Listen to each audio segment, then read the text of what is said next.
guess the toy spying will be good enough. This toy illegally spied on 6.4 million children. What are we even watching? Don't let Dr. Disrespect find out about this. He'll want it. God. A kid's electronic toy maker, Vtech, admitting tonight it's been targeted by hackers. This latest hack impacts Vtech! Yeah, I'm gonna do a react and a react and a react. children. 5 million people worldwide have had their data stolen. Why would this hacker want, hundreds or thousands of photos of children or whatever else that they're collecting? Well, let's find out today. I wonder why someone would hack photos of children. Sick bastards, but... To understand this story, we need to take it back a year. So it's Christmas morning, and you just bought both of your kids the brand new Vtech EnvTab 3 learning tablet, and man, your kids are stoked. So behind the screams of joy, you know deep down they're gonna be safe on the web, but more importantly... kids are always stoked for learning tablets. Can't even watch YouTube on that thing. They're gonna learn. Now, maybe you're not super tech savvy being a boomer and all, but at least with Vtech, you can send your kids videos, photos, pictures, all from your smartphone. But don't worry, it's all age appropriate. With Vtech Kid Connect, you get the comfort of hearing each other's voice. I love you, Mom. Anywhere, anytime. And for you, this tablet is just another device to add to your Wi-Fi network, like your smartwatch, your smart mug, and Vtech tells you that all of your data is gonna be safe. But connecting everything... This is the moment we stopped raising the kids and let the iPad did it. I say that as someone who was raised by the television. Yes, I'm a hypocrite. Everything we own to the internet opens up a new can of worms for us, because this toy isn't designed for security, it's designed to have fun. And what Vtech failed to tell you was how much illegal data they would collect on your child, and even worse, how unsecure it all was. The suspicious Facebook. Yeah, I would have to say that's the biggest problem. People hate censorship, but at least kind of television kind of filtered a little bit what kids could watch. Sometimes I turn around when my nephew's visiting and he's fucking watching the weirdest shit. And I'm just like, what the hell is this? and Now, hacker can kind of be a cringe word, honestly. We often think of black hoodies, green text, Adderall, mainframes, but that's more of a Hollywood trope. You see, real hackers are interested in making a system do what it was never intended for. Hackers look for exploits. And when a group of hackers found this new Vtech tablet, they did what they do best. Online forums sprung up dedicated to just hacking the EnvTab 3. One guy figured out how to run Doom on it, of course he did. Another guy popped it open and... That's like normal, I think, isn't it? A new device comes out, try and make Doom run on it. Was able to get root access in the Linux operating system. And pretty soon, this children's tablet had its own little thriving hacking community all online. Now, Slipstream was a 21-year-old security researcher working for Malwarebytes, which is pretty impressive, honestly. And he knew a bit more than your average Joe when it came to finding exploits. So when he stumbled upon this Vtech hacking forum, he became fascinated with the community. So he picked one up at his local store. So after a few weeks of messing around with it, he discovered the tablet talked to a website pretty often, planetvtech.com. Exactly. Now, you used to wait up until like 10 a.m. or 6 a.m. to watch anime. Now you're just one click away from the most weird shit you'll ever find. Really nothing out of the ordinary with that, but when he checked the site, he kind of noticed a pretty big problem. Planet Vtech was using Adobe Flash for its login form. Let me put this in perspective. Flash has been banished from the internet in 2020 because it is riddled with exploits and vulnerable to SQL injections. Now, for those that don't know, SQL injections are like one of the biggest security threats for a website online. But what is it? Now, let's say you fill out an online form, and instead of typing in your name like a good boy, you're a bad boy this time, and you put a piece of malicious code, a SQL injection. Now, once you hit enter, the site will take that piece of code as a command for... I'm too dumb to know what this is, but I believe them. Unsecured for a long time, hacking competition used to involve racers break into camera feeds. What the hell? Database rather than just a piece of data. And this allows the hacker to steal, modify, or add data to the entire database of that site. So we're talking emails, credit cards, phone numbers, passwords. I don't know. I feel like it's kind of like the age of consent. The government is just supposed to put a standard down, because a lot of parents don't know what's right for their kids to watch. Like, my parents let me at 8, like, watch American Pie movies. Like, I think we can all admit a lot of parents are fucking idiots. Like, the ones that bought their kids GTA 5 and then cried that it had violence. It's like, dude, you bought it! Now today there's lots of tools to protect yourself against these attacks, but at its most basic level, to perform a SQL injection, the website must have a vulnerable input page. And in that case, Adobe Flash... Like, they even give them ratings and they still... I don't know. Which is honestly probably the worst thing you could possibly have. So seeing how vulnerable the site was to SQL injection, Slipstream looked through his own scripts. Yeah, this seems way too easy. Yeah. That he had to execute SQL injections, and he could try one on the site, though if he was, he'd be committing a federal crime, and he would probably risk his pretty good job that he had. But he thought he probably shouldn't even try, because VTech has to have their security on point, right? Nope. As a 21-year-old kid with his brain not even fully developed, he loads it up and hits enter on the script. Bam! Holy f***, I have root. That was easy. What can I find? AKA Slipstream, a 21-year-old kid, had complete access to Vtech's network, and he couldn't believe it, a $2 billion company with an open door to their backend. Now, at this point, Slipstream should have just left the network. In some places, it's illegal. I'm pretty sure in a lot of cinemas will reject people under certain ages going in for 18+ movies, even with a parent. And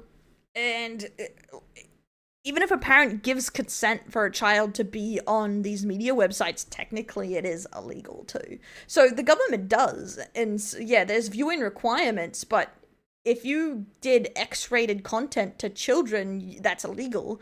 Even R-rated, in some places, that's illegal. Old kid is a funny thing to say or did, yeah. Because a lot of that is, a lot of things above R is rated almost porn, so that's why it's illegal. So... we're so strict with the internet until we were old and teens. So that's something you have to realize. The reason the laws are there is because, I think a lot of people don't realize, as someone who's worked in childcare, and I did teaching aid stuff because I was going to be a teacher before I got sick, a lot of parents struggle with the fact that you don't own your kids. You don't make the rules around your kids. The government does because they're their own people, and they have rights.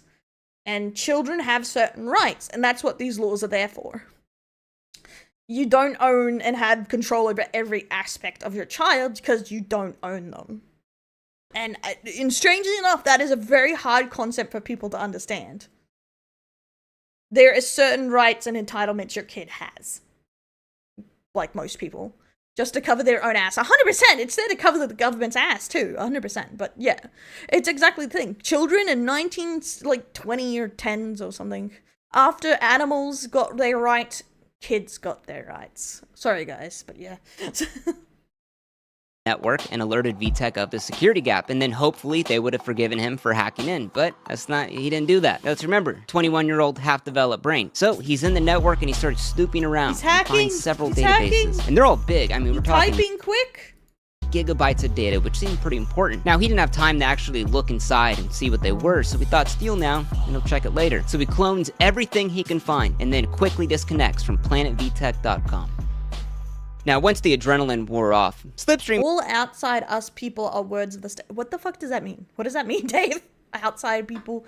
Slavey? It's because a lot of people don't think of it as owning their kids, but like, the thing is, like, the government pretty much has... If the kids have rights, you can't just... Anything you say goes, and a lot of parents think a lot of everything they say goes. Everyone has less control over here. No, I'm pretty sure they're pretty strict on it, even in America. Except when the safety of a child is at risk, such as with family court. Yes, yeah, that's the thing. They only take the most serious in mind because they don't want to be legally responsible for the child. It doesn't mean it's not illegal, but it's not bad or bad parenting, but it's just like, they usually don't want to remove a child. It's because they have these stats, but a lot of countries are family first with their initiatives, so they don't want to take the kids off the parents. Because they want them to stay with the family, but they would prefer if the parents just fucking quit it. I just realized he had committed a federal crime. I don't know if my mic turned off. Stealing the data of over 4,833,678 accounts. Holy hell, on the dark web, your data goes for $65 a pop, so times that's $314 million.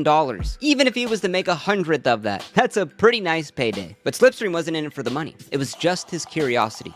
And when that curiosity led him to take a closer look at the stolen trove of data, a pit grew in his stomach. Because this wasn't your average data breach. It was the data of children. We're talking full names, email addresses, questions, home addresses, who their parents are, what's their address, everything. Creepy. Essentially, anyone with access to this under the lore? Okay, I'm not sure exactly what you're trying to say, though, what connects that to, Dave. But this is, like, so creepy. This is the kind of stuff you get out of horror films. Yeah, I had parents that were like, I own you, what I say goes kind of thing, and it's not that nice. It's like usually a lot of people saying, my morals are your morals, so you should do the exact same thing I'm doing, which not every parent has great morals, so it's that's why they're supposed to be a standard. You know what I mean? Database could That's why there are certain standards, because not every parent's a good parent. say, here is 7-year-old Tom Beck with his dad, Mark Beck. They live at 123 Oakview Lane. His password is 456. Their security question is, what's your dog's first name? Answer, Rex. markbeck@hotmail.com. Pretty f***ed. But the scariest part of all of this was the thousands of messages and videos and pictures of children who had used the tablet. It was essentially the data for any That's actually not correct, really, Slap, because when it comes to the child's rights always outweigh the parental rights. They have child's right, but it's very similar to over 18. It's just that there are things that they can't legally do. It's not that they don't have rights. It's that, yeah, they have guardianship over to protect them, but not ownership of them and to take away their rights. They don't have the rights. They have the same rights as every human being. So if you hit your kid, you would be in trouble. Same as if you hit another person. It's a very similar logic. They aren't less rights. They just need someone to be their guardian. It's like saying disabled people don't have rights because they need guardians. That's not how it works. I had to pay my first bill when I was 14, for example. Oh, yikes. I feel that my parents made me financially responsible for myself at 13 because they said they were done. So parents will literally fight the government in court so they can keep control of their kids' lives. It's insanity, yeah. Sweatshop owners in shambles right now. Yeah, exactly. But no, it's just, I feel like people are completely unaware actually what the laws mean. The children have almost the exact same rights as an adult. They just can't legally do the same things as an adult. The rights is like what people can't do to you or what you have a right to. They have a right to an education. They have a right to healthcare. They have a right to food, stuff like that. That's the rights. Being able to drink isn't a right. You know what I mean? That's like a privilege that is opened up to you, whatever. anyone who had ever registered with Vtech, which is a $2 billion company. Now, Slipstream just couldn't believe it, that he had just taken the identities of children. So he had 3 choices at this point. Number 1, sell the data. Number 2, tell Vtech about the security gap and maybe they'll fix it. Or number 3, tell the media about Vtech's security gap and then they actually don't have the right to fight back, and that's a funny thing. That you don't in a lot of countries. How the law works, if someone hurts you, you don't always have the right to hurt them back unless you fear for your life. It's very technical, a bit weird, but also because they're kids, you are legally responsible for some of the things they do. Weirdly enough, being a parent is actually really complicated, but this will change depending on your country. I just learned these things because as a teacher, you're more of about executing the child's right than parental rights, because you definitely keep the parents in the loop and everything, but you are the advocate for the child, so they'll have to fix it. They're the number now, one weeks priority. later, Lorenzo, a reporter at Motherboard, receives an encrypted message from an unknown number. It was a hack. The level of this is very different. I say going before into this and welcome in survival, because that whole thing about some stuff came out with the American laws, and it seems to have some really funky differences. Like, it's similar in some ways and similar and not in others. So I'd 100% tell. Hacker who wanted to remain anonymous and hand over the database of 4.8 million accounts from a children's tablet company, Vtech. Now, this hacker had made it clear that he had never sold or was going to sell this data. He said, quote, "I just want these issues made aware and fixed," he said. But most important of all, the hacker wanted him to break this story. Now, for Lorenzo, the hardest part wasn't writing the article about this. He needed to verify that this even happened, because any story about a data breach could just tank a company's stock and lose them millions of dollars. So yeah, you better make damn sure that you do your due diligence on this. Now, for Lorenzo to verify this, one person came to mind: Troy Hunt. Now, he's known as the data breach expert, the creator of HaveIBeenPwned.com, where you can check to see if your personal data has been compromised. So this guy knows his. So Lorenzo sends him all of the Vtech files, and the minute Troy opens them up, he is astounded by how bad the whole thing is. The identities of 200,000 children who are on average 7 years old, 4.8 million customer email addresses with their corresponding unencrypted passwords. Now, the passwords weren't stored in plain text, but what's called hashed with MD5. Now, MD5 is a cryptography algorithm that's been broken for about 20 years, meaning that all of these passwords could be cracked easily within minutes. But then that didn't even matter, because the secret questions and answers for the whole password recovery were stored in plain text, meaning anyone could just reset the password and use that information for other accounts tied to that email. Now, this was bad, but he needed to make sure how was this data even real, because there is a thing as fabricated data breaches. Now, Troy's website, Have I Been Pwned, allows users to notify them when their email's in a data breach. Now, this is like a massive repository of every data breach that has ever happened. So he cross-examined the Vtech database, the Have I Been Pwned database, and he finds 18 emails that creepers stole the cameras to kids. Miwa, what you doing, wifey? Also, in Singapore, do parents own their kids?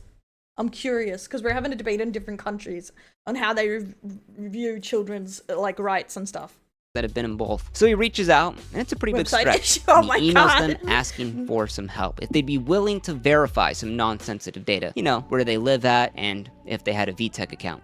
And all he could do now was just wait. But thank God, because within 24 hours, 6 people respond back. Yes, that's my data. No doubt about it. So it looked like all the signs were pointing to this data being real. But it even gets worse, because even though there were tens of thousands of children's photos and video files, they were all encrypted, that same database they were in had the decryption keys for all of it, meaning it didn't even matter. Vtech had up. This is like no one take care of their websites so someone hacks them? So bad. So with Lorenzo having the full confidence that this breach, the whole thing happened, now he had the mission of trying to tell Vtech about this incident. And I say mission because you think for a $2 billion company, that'd be a little bit easy. Nope, emails referring him to this guy, telling him to call here, telling him to leave a voicemail over here, back and forth, and then finally, after a couple of days, he finally got a hold of someone. And they said, on November 14th, an unauthorized party accessed their Vtech customer data on our Learning Lodge App Store customer database, and we were not aware of this unauthorized access until you alerted us. Wow, that's how bad it was. They didn't even know that it even happened. So just days later, November 27th, Vtech then sent— I love how even making a real problem customer service is so bad that you couldn't even get a hold of them. Sends out this super watered down press release telling everyone about the hack, but they never mentioned how many accounts were compromised, that nothing was even encrypted, or that even their kids' data was involved. But thank God, because the next day Motherboard releases their article about the breach and reveals what actually happened. Yeah, I assume and man, people were pissed. It's a kid's toy. Hackers took names, personal details, pictures children had uploaded, and chat messages between them and their parents. The only good news is the hacker doesn't seem to want to publish any of it. Photos in the chat log, which is really unsettling information. What's the one thing that parents should know about this hack? Probably everything they have given VTech has been compromised. Front page news around the world. Everyone was running the story. They were just dumbfounded that a children's toy company could make such a stupid mistake when it came to the data of their kids.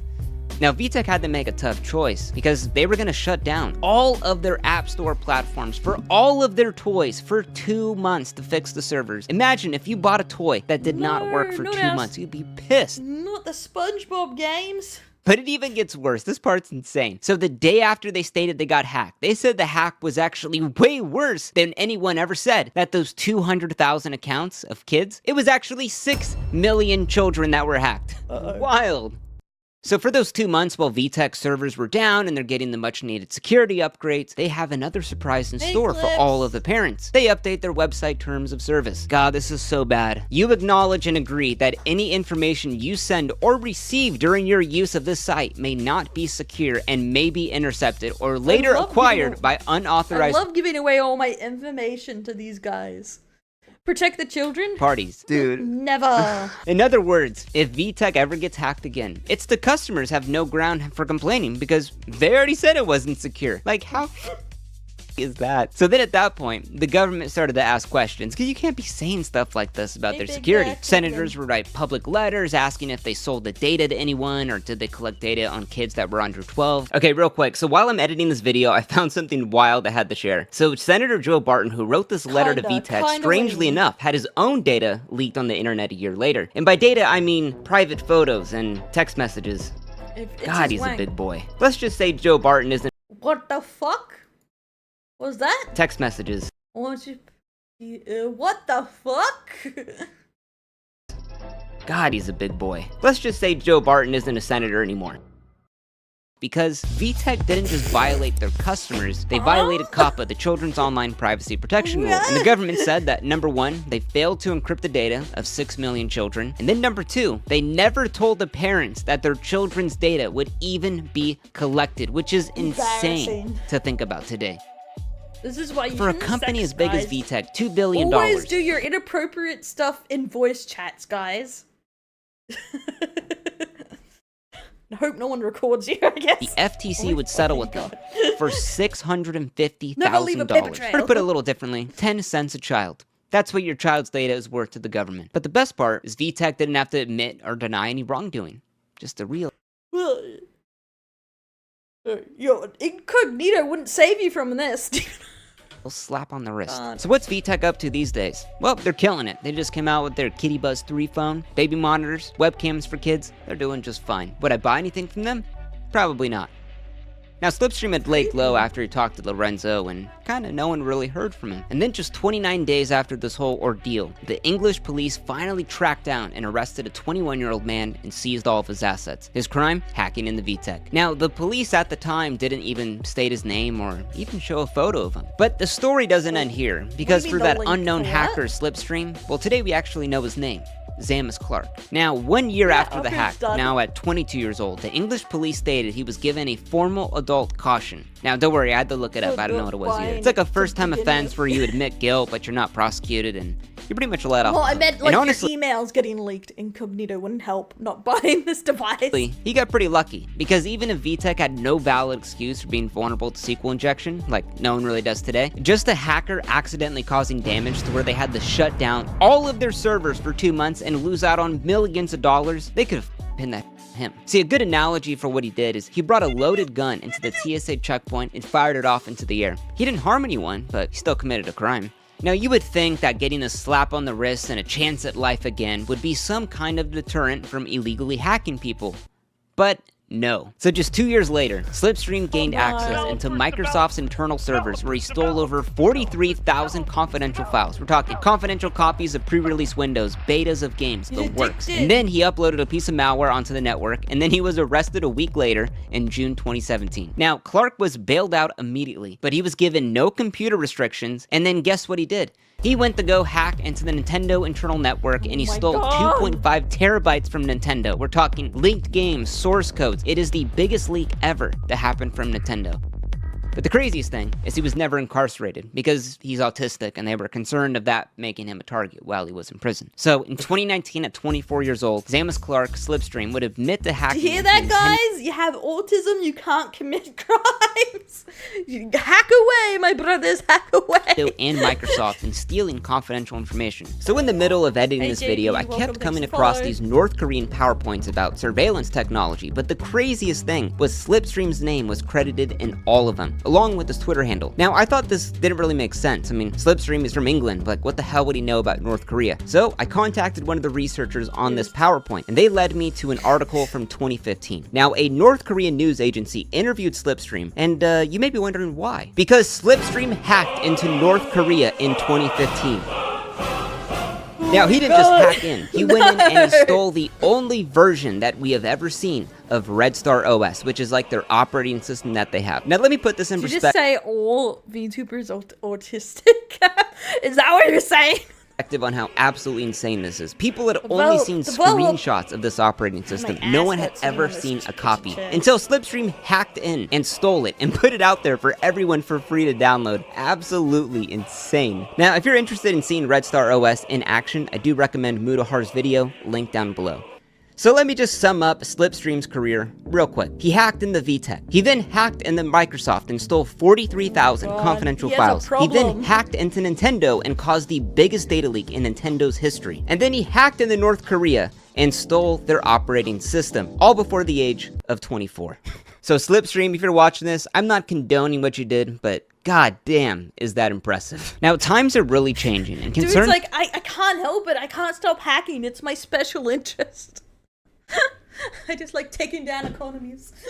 For our data are no longer confined to just what we deliberately share with companies. All of these devices store and transmit huge quantities of data, location, habits, patterns, fingerprints, walking speed. And the scariest thing about all of this is that biometric data carries a new level of risk. Unlike passwords, you can't just change your fingerprint once you've been compromised. Now, companies state that our data is the most valuable asset for them. But when there's a data breach nearly every week due to horrendous security, it's like they don't even care. Because if they really did care, they would do everything they could to protect it. They don't care, guys. They just don't care. But that's crazy. Into the US company he can use, because I feel like this thing. A lot of these hacker guys don't want to be told what to hack. Like they do it because they're passionate and like it, I guess.